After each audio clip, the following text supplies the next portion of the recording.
एक छोटा सा गांव था जिसका नाम था सुकूनपुर। यह गांव एक घने जंगल के किनारे पर बसा हुआ था, जहां का मौसम हमेशा सुहावना रहता था। गांव के लोग सादगी भरी जिंदगी जीते थे और उनके जीवन में शांति और सुख था। लेकिन इस गांव में एक रहस्य छुपा हुआ था, जिसके बारे में किसी को कुछ पता नहीं था। गांव में एक लड़की रहती थी जिसका नाम था कविता।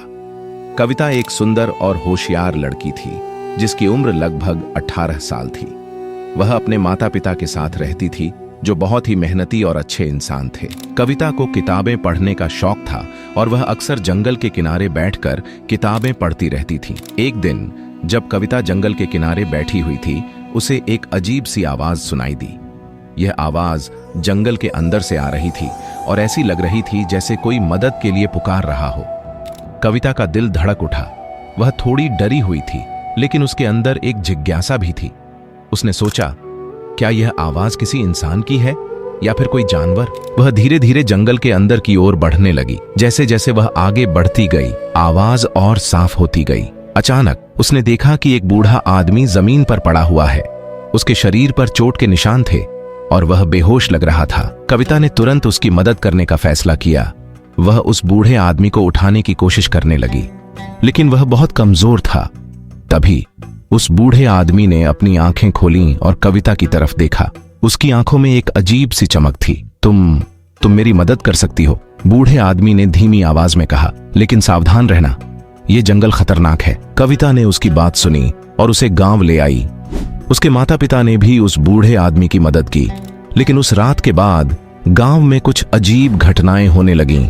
लोगों को रात में अजीब आवाजें सुनाई देने लगीं और कुछ लोगों ने जंगल के पास एक अजीब सी छाया देखी। कविता को लगा कि यह सब उस बूढ़े आदमी से जुड़ा हुआ है, लेकिन वह कुछ समझ नहीं पा रही थी। कुछ दिनों बाद कविता ने उस बूढ़े आदमी से बात करने की कोशिश की। वह जानना चाहती थी कि वह कौन है और उसे जंगल में क्या हुआ था। लेकिन बूढ़े आदमी ने उसे कुछ नहीं बताया। उसने सिर्फ इतना कहा, तुम्हें इस रहस्य को जानने की जरूरत नहीं है, यह तुम्हारी सुरक्षा के लिए बेहतर है। लेकिन कविता का दिमाग शांत नहीं था। वह जानना चाहती थी कि उसके गांव में क्या हो रहा है। एक रात जब सभी सो रहे थे, कविता ने फैसला किया कि वह खुद इस रहस्य की तह तक जाएगी। वह चुपचाप घर से निकल गई और जंगल की ओर चल पड़ी। जंगल में अंधेरा था और हवा में एक अजीब सी सनसनी थी। कविता ने अपने आप को साहस दिलाया और आगे बढ़ती गई। तभी उसे एक अजीब सी रोशनी दिखाई दी।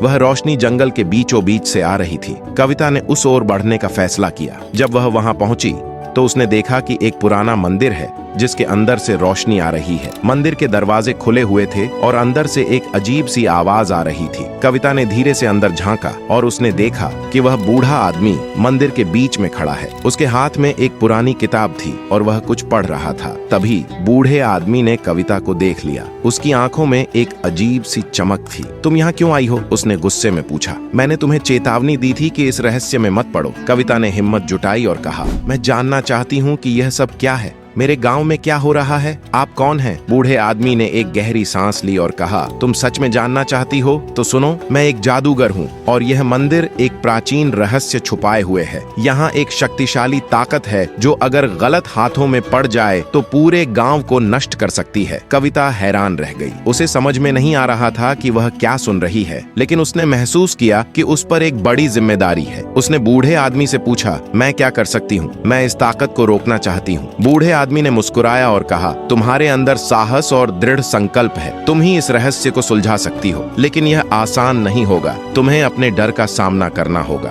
कविता ने फैसला किया कि वह इस रहस्य को सुलझाएगी। उसने बूढ़े आदमी की मदद से मंदिर के अंदर छुपे हुए रहस्य को समझना शुरू किया। उसे पता चला कि यह मंदिर एक प्राचीन जादूगर का था, जिसने अपनी शक्ति को एक पत्थर में बंद कर दिया था। अगर यह पत्थर टूट जाए तो पूरा गांव खतरे में पड़ जाएगा। कविता ने उस पत्थर को सुरक्षित रखने का फैसला किया, लेकिन तभी मंदिर के अंदर एक अजीब सी हलचल हुई। जमीन कांपने लगी और हवा में एक अजीब सी गंध फैल गई। ने देखा कि एक बड़ा सा जानवर मंदिर के अंदर आ गया है। वह जानवर बहुत ही डरावना था और उसकी आंखों में आग जल रही थी। कविता ने हिम्मत नहीं हारी। उसने बूढ़े आदमी की दी हुई किताब को पढ़ना शुरू किया और उसमें लिखे हुए मंत्रों का उच्चारण किया। जैसे ही उसने मंत्र पढ़ा, जानवर धीरे धीरे गायब होने लगा। अंत में वह पूरी तरह से गायब हो गया। कविता ने महसूस किया कि उसने गांव को बचा लिया है। उसने पत्थर को सुरक्षित जगह पर रख दिया और बूढ़े आदमी ने उसे धन्यवाद दिया। उसने कहा, तुमने साबित कर दिया कि साहस और दृढ़ संकल्प से कुछ भी संभव है।